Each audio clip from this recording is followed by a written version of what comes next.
Assalamualaikum warahmatullahi wabarakatuh. Saya Indri Mutia Ivani dengan NPM 19185 akan menjawab pertanyaan ujian akhir semester dari Hukum Administrasi Negara. Soal pertama, sebutkan dan jelaskan cara memperoleh kewenangan. Cara memperoleh kewenangan terbagi menjadi 3, yaitu 1. Atribusi, yang merupakan pemberian wewenang pemerintahan oleh pembuat undang-undang kepada organ pemerintahan. Yang kedua, delegasi, yaitu pelimpahan wewenang pemerintahan dari suatu organ pemerintahan kepada organ pemerintah lainnya sebagai wewenang sendiri. Yang ketiga, mandat. Mandat terjadi ketika organ pemerintahan mengizinkan kewenangannya dijalankan oleh orang lain atau organ lain atas dasar namanya. Nomor 2. Apakah yang dimaksud dengan keputusan tata usaha negara?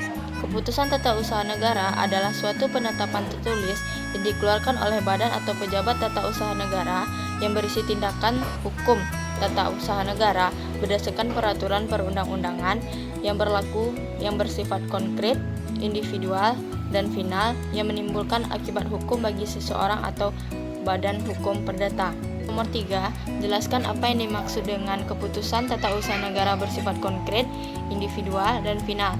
Bersifat konkret artinya bahwa objek yang diputuskan dalam keputusan itu tidak abstrak, tidak berwujud, tertentu, atau tidak ditentukan. Kedua, bersifat individual artinya keputusan tata usaha negara tidak melayani untuk umum tetapi tertentu, baik alamat maupun yang dituju.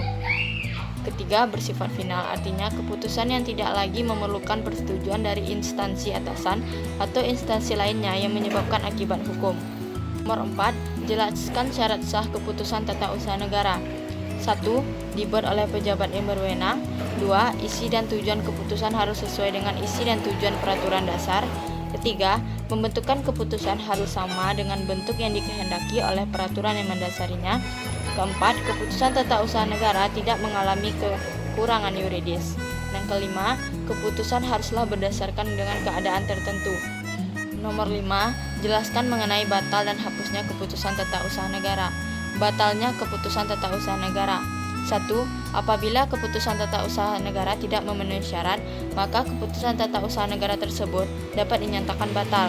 Kedua, batal menurut Profesor Muschan terdiri dari 3, yaitu batal mutlak, yaitu suatu perbuatan yang pernah dilakukan dianggap belum pernah ada. Yang kedua, batal demi hukum, semua perbuatan yang pernah dilakukan dan dianggap belum pernah ada. Sebagian perbuatan dianggap sah, yang batal hanya sebagian saja. Yang ketiga, dapat dibatalkan, yaitu dapat dibatalkan semua perbuatan yang dilakukan dianggap sah, pembatalan berlaku semenjak dinyatakan batal. Hapusnya keputusan tata usaha negara. 1. Apabila sudah habis masa berlakunya. 2. Dicabut atau dinyatakan tidak berlaku oleh aparat yang berwenang. 3. Dikeluarkan keputusan tata usaha negara yang baru yang substansinya sama dengan keputusan tata usaha yang lama. 4. Apabila peristiwa hukum yang menjadi motivasi lahirnya keputusan tata usaha negara tersebut sudah tidak relevan lagi. Nomor 5, jelaskan mengenai keputusan yang tidak termasuk keputusan tata usaha negara. Di dalam pasal 2 Undang-Undang Nomor 9 Tahun 2004, perubahan atas Undang-Undang Nomor 5 Tahun 1986 menyebutkan bahwa tidak termasuk dalam pengertian keputusan tata usaha negara menurut Undang-Undang. 1. Keputusan tata usaha negara yang merupakan perbuatan hukum perdata. 2. Keputusan tata usaha negara yang merupakan pengaturan yang bersifat umum. 3. Keputusan tata usaha negara yang masih memerlukan persetujuan. 4. Keputusan tata usaha negara yang dikeluarkan berdasarkan ketentuan Kitab Undang-Undang Dasar Hukum Pidana dan Kitab Undang-Undang Hukum Acara Pidana atau peraturan perundang-undangan lain yang bersifat hukum pidana. 5. Keputusan tata usaha negara yang dikeluarkan atas dasar hasil pemeriksaan badan peradilan berdasarkan ketentuan peraturan perundang-undangan yang berlaku. 6. Keputusan tata usaha negara mengenai tata usaha Tentara Nasional Indonesia. 7. Keputusan Komisi Pemilihan Umum baik di pusat maupun di daerah mengenai hasil pemilihan umum. Nomor 7. Jelaskan yang dimaksud dengan azas-azas umum pemerintahan yang baik. Azas-azas umum pemerintahan yang baik adalah azas-azas umum yang dijadikan sebagai dasar atau tata cara dalam menyelenggarakan pemerintahan yang baik, yang dengan cara demikian menyelenggarakan pemerintahan itu menjadi baik, sopan, adil, dan terhormat, bebas dari kezaliman, pelanggaran peraturan, tindakan penyalahgunaan wewenang, dan tindakan yang sewenang-wenang. Nomor 8. Jelaskan kedudukan azas-azas umum pemerintahan yang baik dalam sistem hukum. Berdasarkan pendapat Van Wijk, Willem, Congenbelt, dan Ten Berge, kedudukan azas-azas umum pemerintahan yang baik dalam sistem hukum adalah sebagai hukum tidak tertulis. Pada kenyataannya, AAUPB ini meskipun merupakan azas, namun tidak semuanya merupakan pemikiran yang umum dan abstrak. Dan dalam beberapa hal muncul berbagai aturan hukum yang konkret atau tertuang secara tersurat dalam pasal undang-undang serta mempunyai sanksi hukum.